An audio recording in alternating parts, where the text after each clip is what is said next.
Ok, continuamos. Como ustedes están observando, hay una serie de códigos, una serie de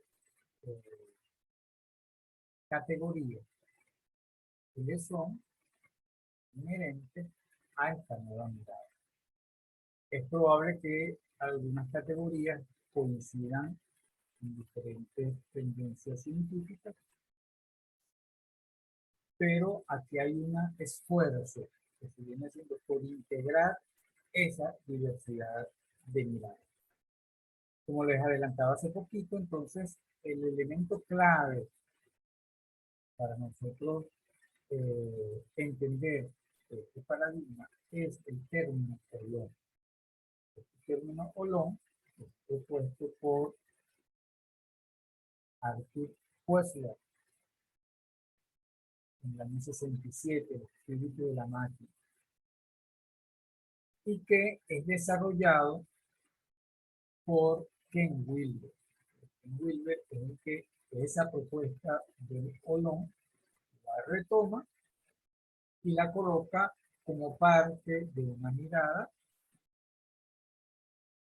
que cuestiona al viejo paradigma de la mecánica y trata entonces o la propone, como la mirada metodológica para la comprensión integral. La palabra integral es una palabra, es una categoría que se ha hecho vacía en muchísimas partes de nuestra realidad. Que son educadores, la educación la llaman educación integral. ¿Qué hay de integralidad en esa educación? ¿Qué hay que caracterice a la educación para llamarla integral? Entonces le hemos colocado ese apellido, ese calificativo a la educación en este caso, pero a muchísimas otras cosas en nuestra vida, y resulta que quedan vacías porque seguimos haciendo exactamente lo mismo de manera parcelada, de manera atomizada, porque no le incorporamos una nueva lógica, sino que tratamos de ver las cosas con con nuevas categorías, pero con el viejo pensamiento, con el viejo paradigma. Entonces, tenemos que familiarizarnos con estos nuevos códigos y tratar de verlo no con los lentes de el paradigma cartesiano y positivista, sino de verlo con una nueva mirada para que podamos entenderlo, si no, no lo vamos a poder. Ok, esta mirada entonces desarrolla el principio hologramático, donde nos dice que el todo puede ser estudiado desde la parte, porque el menor punto de la parte contiene la información de la totalidad. El principio plantea que el evento contiene el todo. Hay un diagrama en el cual nos habla de una totalidad y nos habla entonces de las diferentes posibilidades. Fíjense, del estudio de la parte, donde la parte es menor que la parte, donde la parte es mayor que la parte, donde el todo es menos que la suma de las partes, pero también cuando el todo es más que la suma de las partes. No es simple. Justamente forma parte de una mirada compleja, es decir, es ver la relación entre el todo y las partes desde al menos 5 posibles dimensiones. 5 dimensiones a través de las cuales yo miro e interrogo mi objeto de estudio para poderlo entender hologramáticamente. Es decir, con una mirada lo más totalizante posible. Profesor, una pregunta. Dígame. Yo en algún momento, a unos 8 años atrás, estuve estudiando la parte, estudié a Wilber y a Koestler. Okay. Y entendí bien principio de lo que es de la holarquía y las propiedades de los olones y ese tipo de cosas, ¿no? Pero lo que yo no entiendo, o sea, que no lo entiendo en este planteamiento que está acá, es cuando dice que la parte contiene al todo. Yo lo veo bien, sí, en aquellos momentos pues yo veía claro cuando el todo contenía las partes, incluso más que las partes, porque había una trascendencia que era una de las propiedades de los olones. Sí. Pero lo que yo no veo es cómo es que una parte puede contener la información del todo. De verdad, eso Bueno, fíjate que no lo veo. el ejemplo más claro es el de la genética, el código del ¿La ADN qué? genética. En la genética, en la genética ya Ajá, sí, sí. el ADN es un pedacito de ¿qué hacen? Te saca un poquitico de saliva y de la saliva te ven tu código genético y cómo en ese código genético ya está reflejado el todo, ¿no? Y eso Ah, ok, justamente, bueno, está bien, suficiente ya. Excelente ejemplo. y fíjate que después, yendo un poquito más allá, el espermatozoide se une con el óvulo y ese pedacito se convierte en el todo, que reproduce el todo. Ah, bueno, pero Y se parece a la mamá, y se ahí no, parece al porque papá. ahí, digamos, la parte contiene la mitad de la información nada más. No la tiene toda, sino solo la En ese, mitad de la información. pero se convierte En ese en un ejemplo. nuevo todo, en un nuevo todo, ¿verdad? Claro, exacto. O sea, o sea ese es, por ejemplo, para los compañeros. Por ejemplo, que el espermatozoide es un olón, se considera un olón. Y el óvulo se considera otro olón. Cuando se une, ellos no, la suma de los dos, o sea, lo que se produce no es la suma de los dos, sino una trascendencia, que es el ser humano. Sí. Ahí hay una trascendencia. O como por ejemplo, yo siempre lo he visto mucho más fácil. Una molécula de hidrógeno es un olón y el hidrógeno tiene sus propiedades químicas perfectamente conocidas. El átomo de oxígeno igualmente, pero cuando dos átomos de hidrógeno se juntan como un átomo de oxígeno, se convierten en algo totalmente, trasciende a algo superior, que es una molécula con propiedades totalmente diferentes a las de las partes que lo constituyeron. Pero el átomo de hidrógeno no contiene la información del agua, ni el átomo de oxígeno contiene la información del agua. Eso es lo que me cuesta entender. Claro, pero ya teniendo el agua, cada gotita de agua tiene la de la totalidad, digamos, el mar, por ejemplo. Cada gotita del mar tiene la No, información del mar. no, eso lo entiendo. O sea, el nivel superior contiene la información de los, o sea, ha trascendido, pues, la información de las dos partes que lo conforman. Pero al revés, cuando vamos del nivel superior hacia el inferior, ¿cómo la parte contiene el todo? El átomo de hidrógeno por sí solo no contiene la información del agua. Eso es lo que no veo. Okay, pero el agua, o sea, cada parte del agua contiene la información del agua como totalidad. No del Ah, hidrógeno, no, no del claro. oxígeno. Cada molécula, como parte Cada molécula. de la totalidad. Sí, sí, o sea, como parte de esa totalidad. ¿Eh?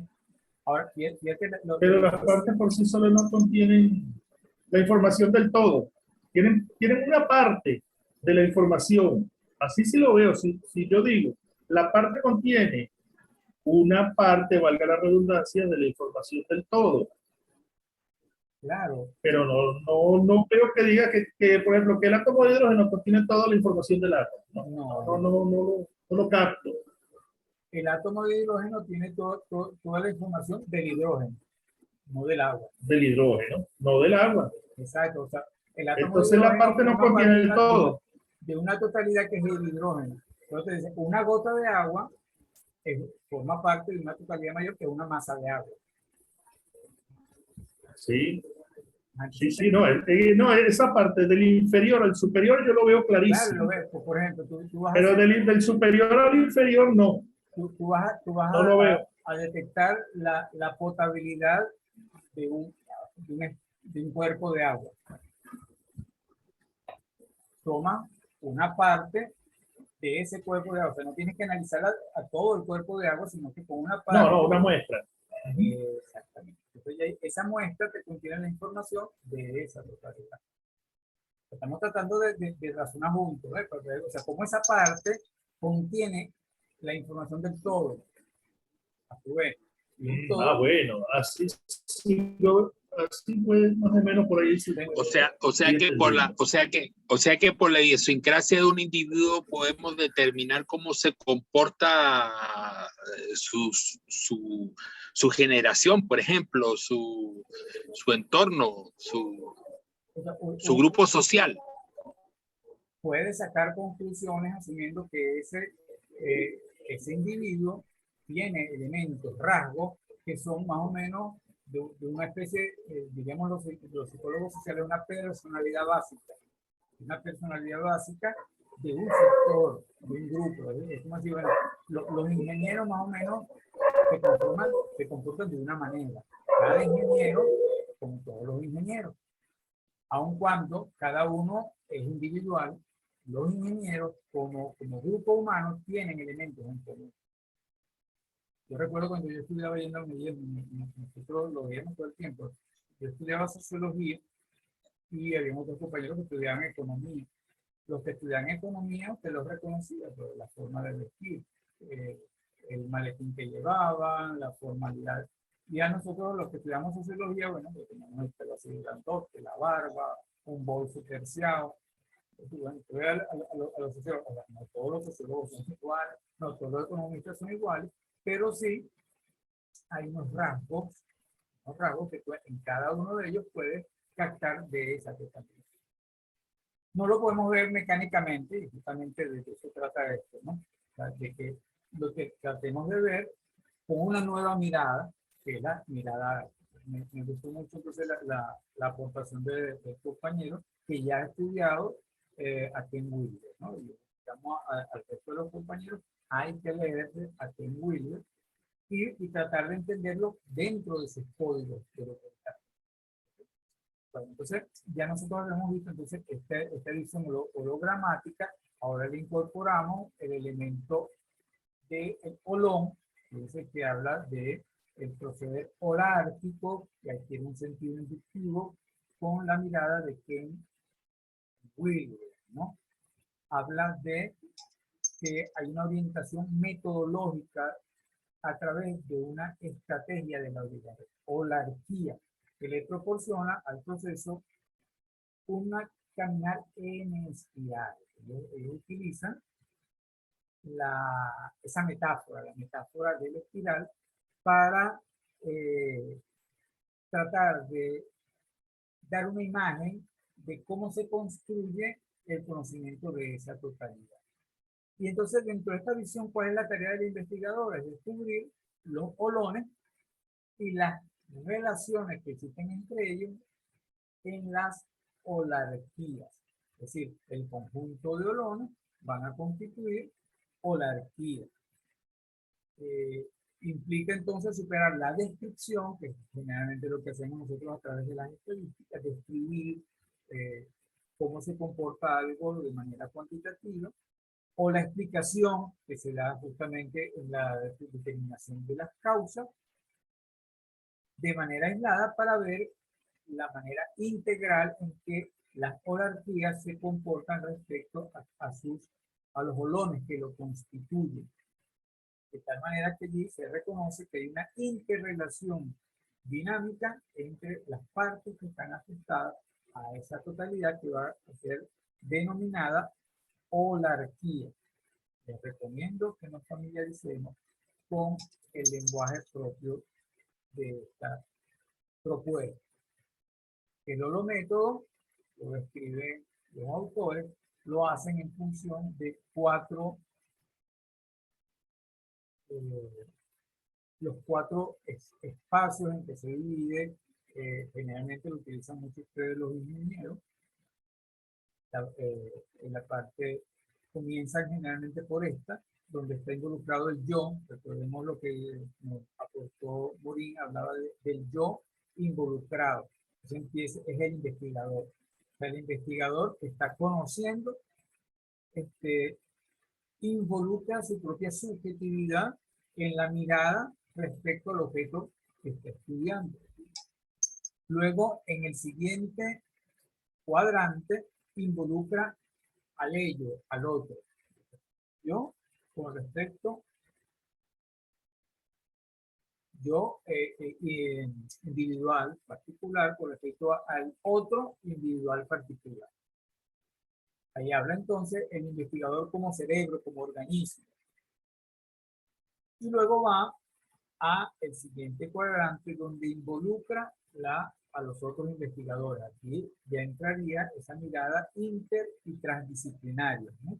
En una mirada como sistema social, para ir luego al siguiente cuadrante donde se abarca o se toma lo más abarcante, que ese elemento que tú estás estudiando forma parte de una cultura, forma parte de una visión de mundo, de un paradigma y de una totalidad. Volvemos otra vez, entonces empezamos con la propia persona que se involucra, su contraparte, el colectivo y la cultura. Estos son los 4 cuadrantes del holométodo. Por supuesto, ustedes tienen que leerlo con calma para que puedan entonces, cuando vayan a realizar su ejercicio, como van a ver, así como ya lo habíamos tratado de hacer, de ver el proyecto en el cubo de Osorio, hay que verlo en los 4 cuadrantes del holométodo. El otro principio es el de la integralidad. Es decir, cuando decimos que es un paradigma integral, es porque incorpora unos elementos de carácter metodológico que lo hacen interpretar como integral. Nos habla de una ontología sistémica donde el ser humano es el centro del saber bajo parámetros de totalidad e interrelación de los fenómenos que explican. El ser humano como centro, como sujeto, bajo parámetros de una visión totalizante, que implica la interrelación de los fenómenos que está explicando. La interpretación se estructura bajo el principio de complementariedad del conocimiento. Aquí estamos trabajando con el tema de la interdisciplinariedad, transdisciplinariedad, multidisciplinariedad, de tal manera que podemos ver ese mismo proyecto desde las diferentes miradas que implican las diferentes disciplinas. Y esa realidad entonces va a poder ser explicada desde tantos puntos de vista como miradas vemos desde las diferentes disciplinas. Entonces ya no es una mirada única, ni es la suma de unas pocas miradas, sino tratar de incorporar la mayor cantidad de miradas posibles desde las diferentes disciplinas. Habla entonces de una serie de estrategias integradoras, las cuales plantea que hay que interrelacionar los elementos físicos, químicos, sociales, culturales, emocionales, espirituales. Fíjense que son naturalezas diferentes de las dinámicas y de las dimensiones en las cuales nosotros podemos analizar un mismo fenómeno. Eso lo hacemos también a través de unir los eventos, las situaciones, los puntos de vista, de tratar de sumar la mayor cantidad posible de técnicas comunes respecto a ese sistema, asociando, combinando elementos, componentes, situaciones, experiencias, realizando comunicaciones informacionales a través de categorizaciones que reúnan la información dispersa dentro de cada uno de los códigos, triangulando ideas, generando holarquías que incluyan a los diferentes holones, que bien sea de manera ascendente o descendente, un movimiento en espiral, construyendo el bucle que interrelaciona causas y efectos mediante la acción retroactiva y recursiva de los elementos del sistema. Es decir, reconocer en cada uno de los elementos de lo que estamos analizando que son a la vez causa y efecto y que se van relacionando en un bucle, tal cual nos lo plantea Edgar Morin en su teoría del pensamiento complejo. El siguiente elemento es el principio disipativo, que proviene tal cual, nos lo contribuyó hace ratito, cuando se retiró de la sobre la termodinámica. El principio de la disipativo proviene justamente de las leyes de la termodinámica y que nos habla de la autoorganización como una capacidad que tienen los sistemas de permanecer a pesar de los cambios, en el contexto, siempre y cuando se mantenga como un flujo de materia y energía. Estos flujos son estructuras disipativas que permanecen a través de sus propiedades homeostáticas. Ya lo mencionamos anteriormente. La homeostasis es la capacidad que tiene el sistema de autorregularse ante variaciones externas que pueden ser extremas o no. Tiene la capacidad del sistema de irse adaptando y irse adecuando para adecuarse a las nuevas expresión de la realidad. Y la otra, además de la homeostasis, es la habilidad de saltar de un estadio a otro, siendo desde la perspectiva dialéctica algo así como el salto de lo cuantitativo a lo cualitativo. Es decir, que los elementos van integrándose y van evolucionando. Y eso es lo que le permite continuar disipando energía, aun cuando haya modificaciones en los estadios. Estamos hablando de estadios, todos reconocemos allí los elementos de la apariencia, la más común es los líquidos, sólido, líquido, gaseoso, es decir, los estadios en los cuales se presente, en este caso la materia. Tendríamos que ver cómo es su expresión en el mundo social, en el cual necesariamente se involucran nuestros proyectos de investigación, que son proyectos de investigación en el área de la gerencia y por tanto del área social.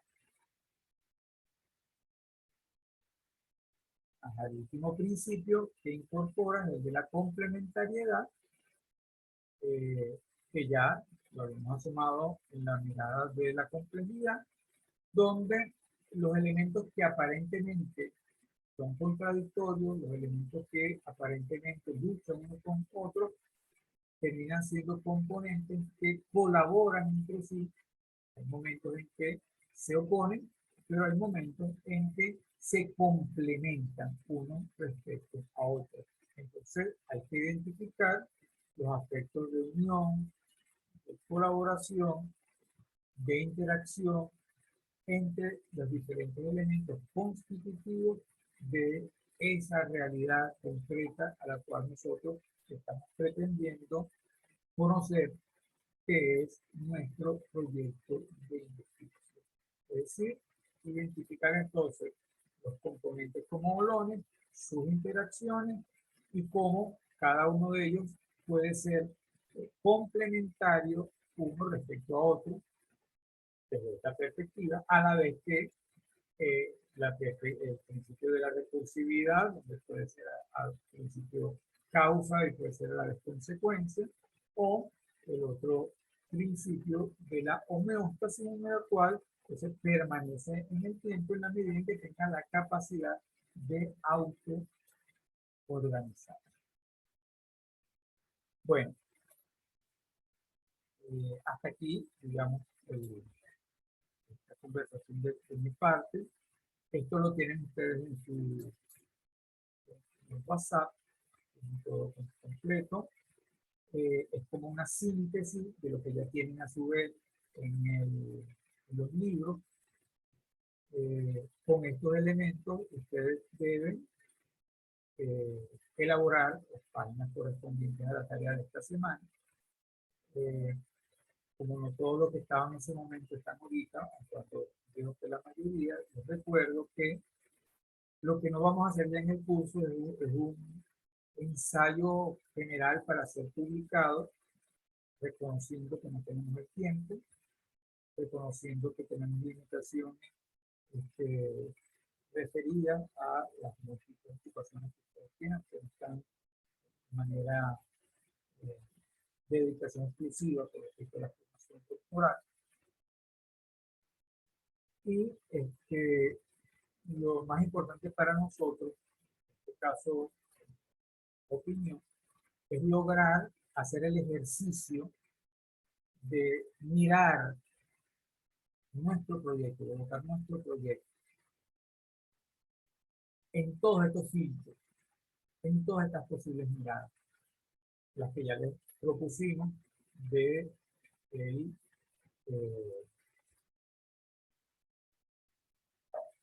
la propuesta de Osorio, los espesores, los tiempos, los espacios, y ahora con respecto a estos elementos que le está planteando el llamado poliomístico. Ese va a ser el ejercicio que vamos a realizar en estas 2 próximas semanas. Vamos a trabajar sobre ya concretamente sus proyectos. Esto es lo que vamos en las 2 semanas que vengan a discutir. Es decir, no tanto estos elementos tan teóricos, sino ya en concreto vamos a tratar de ir discutiendo en sus proyectos cómo vamos adaptando una mirada compleja e integral en los términos del paradigma que se les está proponiendo. ¿Algún comentario de parte de usted? Sí, profe, no tengo muy claro si el hecho de